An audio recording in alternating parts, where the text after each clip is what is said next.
Here comes the money. You're now listening to the Gambling with Gold podcast with Jason Gold. Presented by Champions Round. Welcome to the Gambling with Gold podcast. My name is Jason Gold. As always, I am joined by my buddy from the Action Network, Dan Titus. Dan, we have a trade alert. We rarely break into these situations where we need to go live instantly, but Russell Wilson is on his way to the Denver Broncos. The trade literally went down 8 minutes ago. So here we are live on Twitter talking about it. Can't wait to get all of our reactions. I'm sure just like you, my first reaction was, what in the fucking hell is going on? And that the Broncos and Seahawks have been working on this deal, presumably at the combine, and they were waiting out the Aaron Rodgers situation, which makes me also think that the Broncos may have had a deal on the table with the Packers that they were waiting on, which is another little interesting subplot. But here's what I need to do first. This is a fucking beer. I need to drink a goddamn beer because nothing like this happens in goddamn March. I'm trying to prepare bets for March Madness. I don't need this on my plate right now, but here you go. Cheers. Cheers, man. I wish I got a brew myself. But damn, dude, we don't break news here, but this is one of those moments. I was doing another podcast. This shit dropped mid podcast, and I'm like, oh shit. I'm talking about basketball. Same way as you. You're talking about college. I'm talking about NBA. I'm like, fuck all that shit. I don't need it anymore. We're talking about football right now. What the hell just still happened? King. The NFL is always king, baby. Dude, Pat McAfee. Well, I think Ian Rappaport beat McAfee to reporting that Aaron Rodgers is re-signing with the Packers for $200 million, 153 guaranteed. Crazy. They franchise tag Devontae Adams. Makes sense. You got to keep your boy there. Got to keep him happy. I was trying to look up their salary situation, their salary cap, but they got to be strapped. They got to be strapped. They're strapped to death. Sure. But then the plot thickens where I was going to talk about it on a separate podcast, but I was wondering, we're going to talk about where Russell Wilson potentially could go. And this guy's the most PC dude ever. No matter who you're talking to, what outlet it is, whether he's talking to the homies or he's on Ellen DeGeneres, he's like, I love it in Seattle. I'm not going to be traded. Pete Carroll, we're not trading him. The management, we're not trading him. And guess what? Plan B happens. Aaron Rodgers is off the board. Welcome, Russ. We need you. Come to Denver. Let's win together. John Elway, man, I can't call it. How did he do this? How did he pull it off? Yeah, I don't know. Their new GM, George Patton, who obviously last year passed the field the draft. Everyone shout on him, including myself. Didn't really make any sense at the time. Yeah. Got Pat Surtain, who obviously turned into be a great first-year really corner, but we all think that he's waiting on Aaron Rodgers here. And even this morning, I tweeted out, where the Broncos go from here. They seemingly had put all of their eggs in this Rodgers basket, and that falls through. He signs with the Packers. Obviously, it seems like there's probably some sort of deal on the table between the Packers and Broncos, and they just pivoted whatever that deal was for Russell Wilson. But, yeah, meeting at the Combine in Indianapolis, sneaking this one through. No one's talking about Russell Wilson at all. I hadn't heard a word since the end of the season on Russell Wilson. And then he comes out, and this is just, the trade details are still coming in. We know that Drew Lock's going to Seattle. That's an embarrassment. He's not going to be a starter there. The fact that he's part of a Russell Wilson trade is the biggest come up in the history of football for John Elway drafting that guy in the second round. I almost went really rogue on there. The funniest thing that I'm looking at right now is the Jerry Jeudy tweets where he was so disappointed this morning that they didn't get Rodgers. He's just sad face. And then literally an hour and a half later, it's just oh, we lit. So excited that they're back. They got also what seems like scraps, man. I'm still looking up the details full details. I have it. Ian Rappaport just tweeted it. Russell Wilson and a fourth-round pick to the Denver Broncos. The Seattle Seahawks receive 2 first-rounders, 2 second-rounders, a 5th-rounder, Drew Lock, Shelby Harris, and Noah Fant. They do need a tight end, so that's good that they got him. But they also have Albert O, ready to go. So that's not much of a loss for the Broncos here. I think that they're more so just shedding dead weight, to be honest. 2 first-rounders, 2 second-rounders. Okay, fine. So Seattle, the Broncos are going to be good, though. This is the Rams deal. Great. You're going to trade these picks, but they're going to be 25 through 32 if they win the Super Bowl. They're basically second-round picks. So let's say they're basically you get 4 picks that are going to be after pick 25, a 5th rounder. Okay, whatever. Good luck. Drew Lock, who we know is nothing. Shelby Harris. Shelby Harris. Okay, fine player. And Noah Fant, great, but like Noah Fant's going into his 4th year. You're going to have to extend him after next year. Like, it's not like you're bringing in George Kittle here. Like, Fant's good, but let's be honest about where he stacks up against all the other best tight ends. And you don't have a quarterback to throw him the goddamn ball. You have Noah Fant, or you have Drew Lock. Like, okay, we've seen what Drew Lock does with Noah Fant before. It ain't anything special. And it just seems like the Seahawks are in a full rebuild. The fact that they only got 2 first-rounders and 2 second-rounders, I mean, maybe that's a lot. It doesn't seem like a lot to me. That doesn't seem like a lot, man. 2 years, like we don't even know what years of those draft picks. You know, like what are they? 20? If it's 23 is going to be a better draft class than 22. So 22 to me, I don't care. I got Russell Wilson, and in this division, you need a quarterback. Like that much has been true. Like you got to go up against Mahomes and Herbert for the foreseeable future. I like my chances having Russ there now as the quarterback. Now, we'll see what they do with Melvin Gordon. We don't know yet, but it sounds like they want to re-sign him. But they tooled up at the right time, man. I think they have a lot of young talent to build around Russ here. All they were looking for was a quarterback. They got him. This is going to be really interesting. And Russ, you know, he goes from one of the toughest divisions in the NFC to one of the toughest divisions in the AFC. So it doesn't get much better for him. But I think I like the upside of him playing with a better defense, a team that's trending in the right direction. This is good news for him and the Broncos for sure. I mean, it definitely seems like this Broncos team is almost kind of where his Seattle teams that went to back-to-back Super Bowls were, except for he's a more experienced, better quarterback at this point. Right. You have a lot of young pieces that are still on these cheap contracts. The problem for them is, I mean, I guess Seattle, when they were having their success, that was a really tough division too, going against the 49ers. They were always head-to-head. The Rams stunk. Arizona, I guess, was whatever there. They were trash there too. Yeah. Now you're in the AFC West, and you come in, and unfortunately for Russ and the Broncos, you might still be the 3rd best quarterback in that division. You have Pat Mahomes. You're definitely not better than Pat Mahomes at this point, given what he has around him. And you have Justin Herbert, who is ascending in his own. The Chargers today extended Mike Williams for 3 years and $60 million. They're not going anywhere. I assume that Brandon Staley is only going to get better as a coach. He's only going to lean on Justin Herbert's abilities on 3rd and 4th down even more. He seems like a guy who's going to be super analytical and really take an approach where did I screw up this season? And I feel like they're going to make a big jump next season, especially since they're going to I think they have the most money in cap space. So they're going to go out and sign a whole new defense. They already have an offensive line. I feel like Herbert's going to take another step forward and compete for an MVP next year. And the Broncos, I mean, they're a really good defensive team. They have 2 really good young running backs. Their offensive line sucks, so they're going to need to do some work there. Russell Wilson's clearly used to that. But I'm about to say, when was the last time Russ had an offensive line? Exactly. You have Jerry Jeudy, who obviously is going to benefit a lot from this. Tim Patrick, Cortland Sutton. So he definitely has weapons. It'll be interesting, but I don't necessarily know that this trade makes the Broncos, Super Bowl favorites, nor favorites in the AFC West. I think that they're still the 2nd or 3rd best team in that division. I mean, they're going to be better than last year. I think that they're going to definitely be competing. I mean, their defense is probably one or 2 in the division, I would say. Like, we'll see what the Chargers do in the offseason and free agency. But on paper right now, I think you got to give the Broncos the edge there.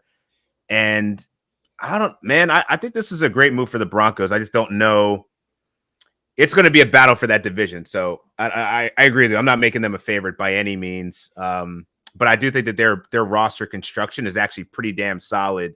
And considering that Russ has pretty much just been wasted the last 2 seasons in Seattle, this is the best case move for him to rejuvenate his career. I mean, not that he needed that much rejuvenating, but like, let's be honest, this guy's been a letdown for the last couple of seasons. So, and people were also saying, like, is this guy, has he peaked, or has he plateaued?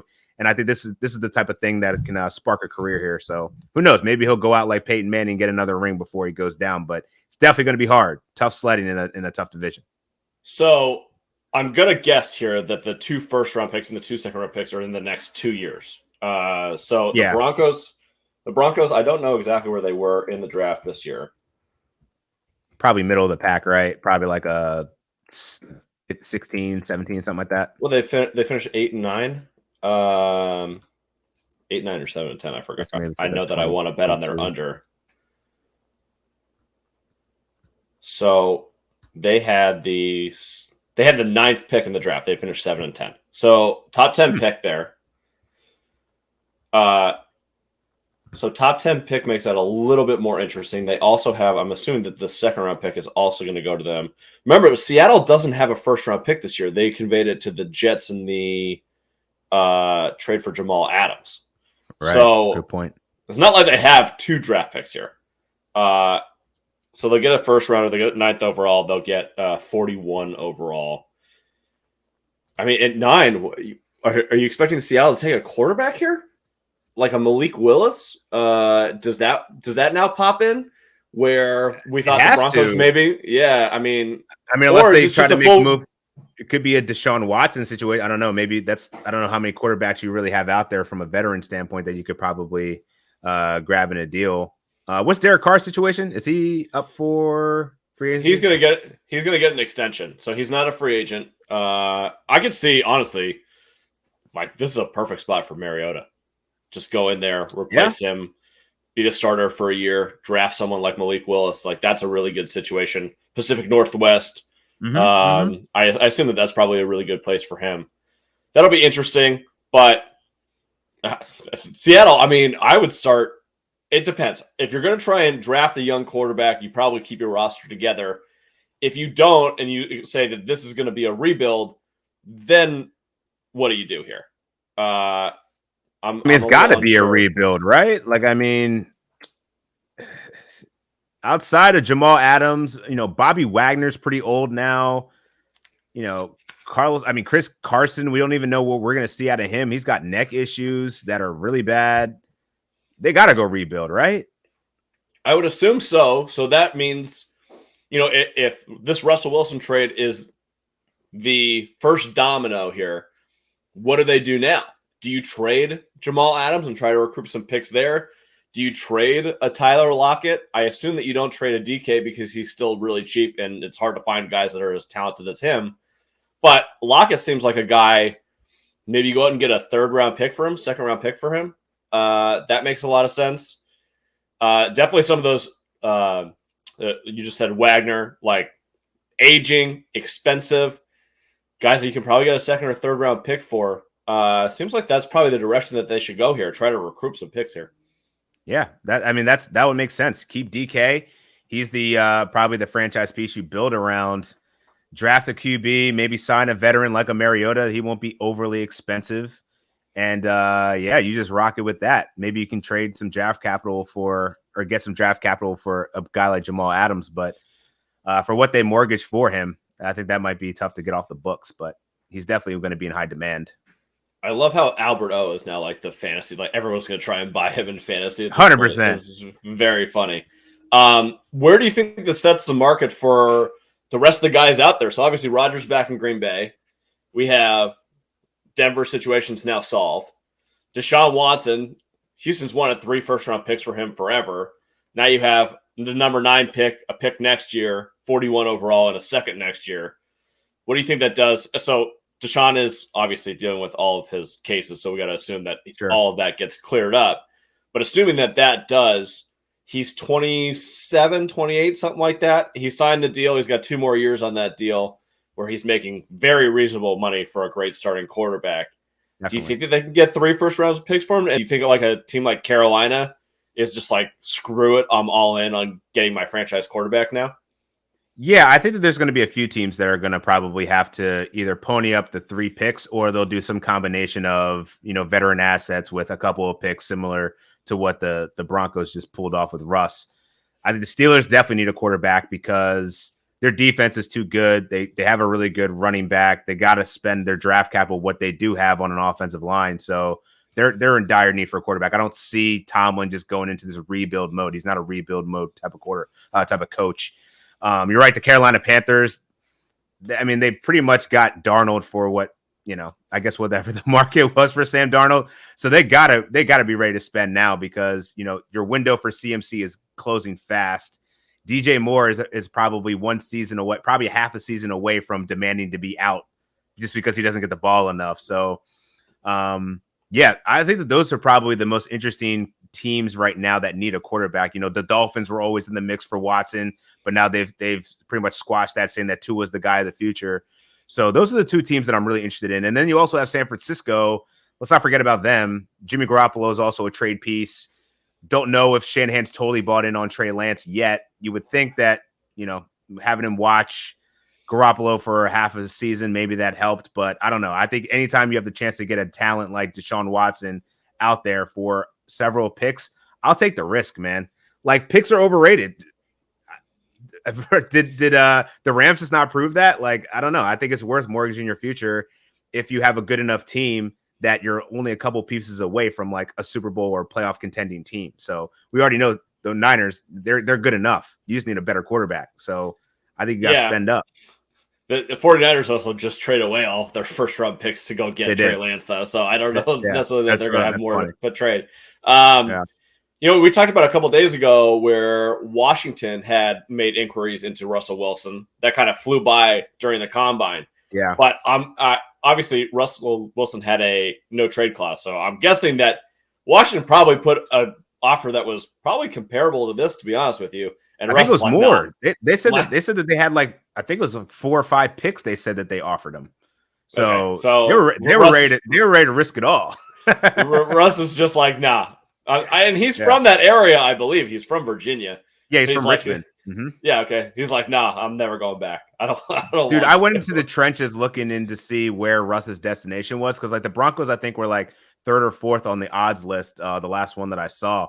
And I didn't think that they had any chance, but Russ was like talking to some, you know, local network or something like that. I want to say it was in Seattle, and he was with Sierra because he's always doing every interview that he does with Sierra and family. And he's like, you know, like all my friends, you know, the homies back east, like they really want me to come back, but like my home is in Seattle. My home is in Seattle. He's the most PC dude ever. He will not tip his hand. And lo and behold, this dude's going out to Denver now. So I'm like, I couldn't call it, man. I couldn't find anything that would give me any indication that he was interested in going to Washington or even leaving Seattle. But, you know, obviously Washington didn't give up enough that that no trade clause was probably like the biggest thing. Is like, oh, my chances are go to Washington, play in the NFC East, dominate, or go to the AFC West and compete with a really tough young quarterbacks. I don't know. I probably would have taken the Commanders there. It's interesting.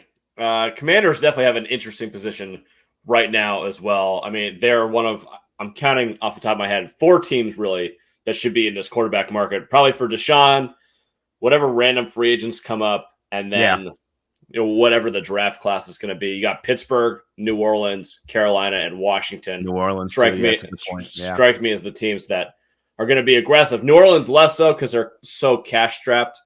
I don't know if they're going to be able to get rid of those first round picks because they're going to need those young, cheap, good guys in the building.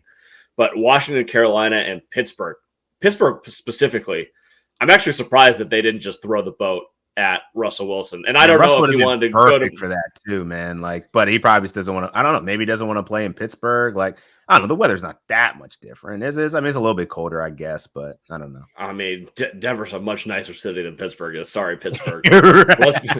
Let's be honest about it. You're gonna try and convince Sierra to go to Pittsburgh? Yeah, right. Dude, I'm even wondering. Sierra's probably not even going to go to Denver, man. He's probably going to be there and just get a nice little apartment downtown, do his thing, and then go back to. I mean, he's probably living that LA life. He's probably living all over, man. Can't predict but the thing with Denver, private jet, you fly out of Van Nuys in LA, you're in Denver. It's an hour and 45 minutes flight. Right. If he's going to Pittsburgh, you're flying 4 hours back and forth. Yeah, right. So I it's kind of weird to talk about that, but but that probably matters. Play into it. Yeah, absolutely. So, I definitely understand why he would want to be in Denver with that sort of team, even though maybe going to Pittsburgh is a little bit easier path to making a Super Bowl. You still have to go through the AFC, which is very difficult. But that division, I don't know. You got to still deal with Joe Burrow and Lamar Jackson and whatever the Browns turn into. So it's not like it's super easy. But Mahomes and Herbert that's a monster gauntlet of a division for sure. Yeah, I respect him for it, though. Like, He ain't scared. Like I think Russ trusts the fact that this team is built good enough that they'll be able to compete, and I don't think he's wrong for that. I think we're just going to need to see a little bit more out of these receivers, and this will really be the test of like, was it a Teddy B thing or Judy was really hampered by that high ankle sprain for much of the season. That kind of, dovetailed his performance. But I mean, there's no reason why Cortland Sutton can't be that DK Metcalf type dude, and Tyler Lockett being the, Jerry Jeudy being the Tyler Lockett type dude. Take you over the top. Russ throws a great ball, but he also can hit those quick slant routes. So I'm really curious to see how this offense translates with Russ, man. I think it's going to be pretty exciting. And I think we're going to see a lot of Denver wide receivers going off draft boards pretty damn high. And I don't know if I want to pay that price, but it could pay off. All right. Why don't we close with this and we'll head out of here. So those 4 teams that I mentioned, the quarterback needy teams still, we have 4 more dominoes to fall. Who do you think is going to end up being their week 1 starter 2022 season? So I'll start with Carolina. Oof. I feel like in the offseason or during the season, the Carolina Panthers had the most momentum for Deshaun Watson. That wasn't like a Miami type of destination. So I'm going to say that they're going to pull it off. So I'm going to say Deshaun Watson to the Carolina Panthers. I actually agree, and I think it's a great fit. Obviously, the Carolina connection between him playing in Clemson, which is in South Carolina, I think it would be great for him. He's from the that area-ish. I would love to see him there, assuming that all of the cases go away. And that team it's pretty interesting if they get him. All right, Pittsburgh. Man, they gotta trade for someone. I'm gonna go the Mariota route. Like, I feel like I actually get it as a stopgap, right? Yeah. So I think there's 2 options here. Well, there's 3, but if they pull the third one, the Steelers are idiots. The third option is Mason Rudolph, and no, that's not an option. I didn't even put that as a factor. I thought about it. I was like, nah. If Mason Rudolph is my quarterback, I'm waking up every morning with one of these. So the 2 options that I have in my head are Jimmy Garoppolo as a trade, as a pseudo, like basically what Big Ben was at the end of his career, is like always injured, doesn't have the greatest arm, but like can move an offense down the field if you need it. Like that's the Jimmy G option. And then you have the Mariota option, which Tomlin had said after Ben retired, it's like, we need speed at the quarterback position. I think he sees what Lamar Jackson does. And he saw what Ben Roethlisberger did for his entire career. He's like, this guy is a statue in the pocket. I need something different. And that really is like, it's the Mariota, and it's also kind of the Trubisky route. We saw what he did as Buffalo's backup. We definitely saw he has wheels. He can definitely run around and scoot around the pocket. I think that those might be 2 realistic options for the Steelers here. So that was actually where I was going to go. I was actually going to go Trubisky for the Seattle Seahawks because I feel like that also kind of just fits. He played really well as a backup in Buffalo. He can play in different climates. Like obviously he started out in Chicago. That was miserable for him. I think that actually looks like a stopgap that I would consider more so than Mariota. But I could see them both interchanging, between Pittsburgh or Seattle. But I think those are both good enough veterans that are mobile, that have shown an ability to throw the ball, that are somewhat competent, had to be humbled into a backup role, and probably could earn the starting spot again, at least in a stopgap and a rebuild type of situation. All right, so actually there are 3 more teams that I hadn't thought of, which is making me – so I bet my first NFL draft bet this morning, under 3.5 quarterbacks in the first round. And the more that I talk about how many teams need a quarterback, the worse I feel about it. I just hate the quarterbacks in this draft. Like, I'm sure Malik Willis is going to go first round. I'm pretty sure that Kenny Pickett is also. Who else is worthy of being in the first round here? So that's kind of why I bet it, but I don't know. I forgot about Tampa Bay. Tampa Bay needs a quarterback. New Orleans needs a quarterback. I could see that being a Garoppolo or, I don't know, Tampa, some kind of. Yeah. Tampa makes a lot of sense for Garoppolo, I think. The question is, do they want to get him out of the NFC? I don't necessarily know that San Francisco cares enough. You think he's shook for that? I don't think he's too concerned about it. I don't think that they cared that much, but I don't know. Sometimes you want to trade him out. I think it'd be interesting. Also depends on what they can get back. So Tampa Bay, we'll go Garoppolo for you. New Orleans, I'm pretty sure that they're going to run back Jameis, but why not? That could be What they got to lose at this point? Like that seems like a team that's like really close to tanking. Like they're so far over the cap. They have a new head coach. Sean Payton's not there. They don't have a quarterback. I feel like they start off the season like 1-5 next year. They're just like, screw it, mow it down. We're trading everybody. What's Winston's contract? He's a free agent. I mean, I wouldn't be surprised. So that's interesting. Maybe I'll flip that. Garoppolo go to New Orleans and what their Jameis back to Tampa Bay. Jameis back to Tampa. Jameis back to Tampa. No, he fits their profile though because he just throws all the time. That's all Tom Brady did. He led the league in passing. Why can't Jameis do that? I mean, granted, he's not as accurate, but still. That is the lock of the century that he will not be the quarterback in Tampa Bay. Bruce Arians hates Jameis Winston. Hates him. Do you remember his comments on the way out? He's like, we need a quarterback who doesn't do dumb shit and throw interceptions. Dude, but do you see him in his offseason workouts now? This man has got it together. Come on. Dude, he's got a bigger belly than I do at this point.